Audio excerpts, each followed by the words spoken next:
నిజామాబాద్లోని బంగారు దుకాణాల్లో ఐటీ సోదాలు కొనసాగుతున్నాయి. జీఎస్టీతో పాటు అమ్మకం పన్ను లేకుండా జీరోలో బంగారం కొనుగోలు చేసి విక్రయాలు జరుపుతున్న సమాచారంతో ఐటీ అధికారులు తనిఖీలు చేపట్టారు. హైదరాబాద్ క్యాప్సూల్ గోల్డ్ సంస్థలో పన్నులు చెల్లించకుండా బంగారం కొనుగోలు చేసిన నిజామాబాద్ వ్యాపారుల దుకాణాల్లో సోదాలు జరిగాయి. ఇన్కమ్ ట్యాక్స్ రిటర్న్ వ్యత్యాసాలు గుర్తించారు. బంగారం బిస్కెట్ దందాలో ఆదాయం పన్ను లెక్కలు చూపకుండా వ్యాపారం నిర్వహిస్తున్నట్లు గుర్తించి సోదాలు చేస్తున్నారు. ఐటీ సోదాలతో బంగారం వర్తకుల్లో గుబులు నెలకొంది. పలు బంగారు దుకాణదారులు అలర్ట్ అయ్యారు. ముందస్తుగా దుకాణాలు మూసేసి జాగ్రత్త పడ్డారు. ఐటీ దాడులకు సంబంధించి మరింత సమాచారం మా ప్రతినిధి బాలకుమార్ అందిస్తారు.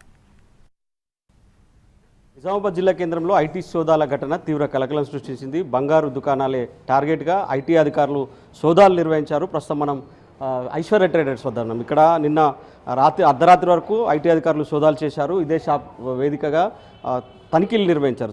తనిఖీల్లో అనేక కీలక అంశాలు అయితే వెలుగు చూసినట్లు ఐటీ అధికారులు అయితే చెప్తున్నారు. కానీ ఇంకా అధికారికంగా ధృవీకరించడం లేదు. గాంధీగంజ్కి సంబంధించి ఇక్కడ పెద్ద ఎత్తున బంగారు దుకాణాలు ఉంటాయి. అయితే బంగారు దుకాణాలకు సంబంధించి ఐటీ రిటర్న్స్ దాఖలు చేయడంలో అలసత్వం వహించారు.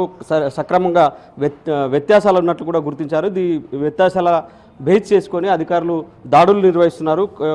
ముఖ్యంగా 2 దుకాణాల్లో సోదాలు నిర్వహించినట్లు కూడా తెలుస్తుంది. ప్రధానంగా అయితే ఐశ్వర్య ట్రేడర్స్ మాత్రం అర్ధరాత్రి కూడా తనిఖీలు అయితే నిర్వహించారు.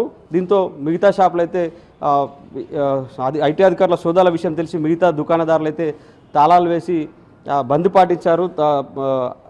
మొత్తం మీద ఈ ఐటీ సోదాల ఘటన తీవ్ర కలకలం సృష్టించింది. బంగారు బిస్కెట్లు కొనుగోలు చేస్తున్నారు. ఈ విషయమై ఐటీ అధికారులు ప్రాథమిక సమాచారం అందింది.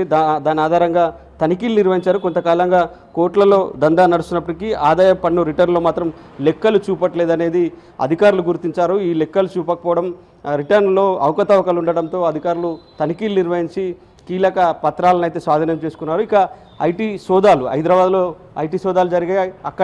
అక్కడ కూపీ లాగితే నిజామాబాద్లో తీగలాగితే డొంక కదిలినట్లు నిజామాబాద్ వరకు కూడా పాకింది. బంగారు బిస్కెట్లు కొనుగోలు చేస్తూ ఐటీ రిటర్న్లో చూపెట్టకపోవడం, ఇలా అనేక అవకతవకలు ఉన్నట్లు అధికారులు గుర్తించి సోదాలు అయితే నిర్వహించారు. ఇవాళ కూడా సోదాలు కొనసాగే అవకాశం ఉన్నట్లయితే తెలుస్తుంది. ఐటీ అధికారులు ఇవాళ కూడా కొన్ని షాపులు అంటే ఐటీ రిటర్న్స్లో సక్రమంగా లెక్కలు చూపని వారి షాపులని టార్గెట్ చేస్తూ ఇవాళ కూడా సోదాలు చేస్తారనేది మాత్రం ఇప్పటివరకు సమాచారం ఉంది. నిన్న అర్ధరాత్రి వరకు కూడా సోదాలు కొనసాగి ఇవాళ కూడా కొన్ని షాపుల్లో తనిఖీలు చేస్తారు. ఇప్పటికీ చాలా షాపులు కూడా ఇంకా ఓపెన్ కాలేదు. సో ఐటీ సోదాలు చేస్తారనే సమాచారం మేరకు చాలామంది ఇప్పటికీ దుకాణాలు మూసించారు. ఇప్పటికే బంగారం ధరలు పెద్ద ఎత్తున ఆకాశానికి తాకుతున్నాయి. ఈ నేపథ్యంలో ఈ బంగారు దుకాణాలపై ఐటీ సోదాలు నిర్వహించడం మాత్రం తీవ్ర కలకలం సృష్టించిందని చెప్పవచ్చు. ఇది నిజామాబాద్ జిల్లాలో ఉన్న తాజా అప్డేట్. కెమెరామెన్ రవితో బాలకుమార్, NTV, నిజామాబాద్.